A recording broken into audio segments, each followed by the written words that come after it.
чунин чорабинӣ ҳолӣ дар тоҷикистон набуд. танҳо дар структураи Саида Раҷабова университети бепул танҳо барои занҳои тоҷик ва занҳое ки ҳамроҳи мо кор фаъолият мекунанд. дар чунин чорабиниҳо шумо медонед ки мо муваффақ шудем.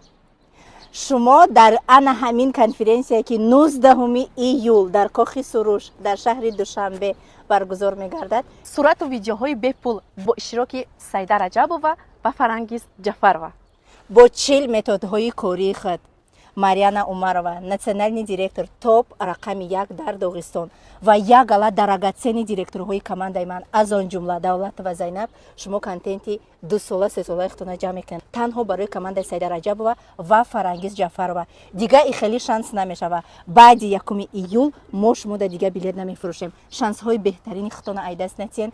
Бо чунин чорабиниҳо шумо танҳо муваффақ мешавед. мо ҳамаи шуморо дар конференсияи Саида Раҷабова интизорем.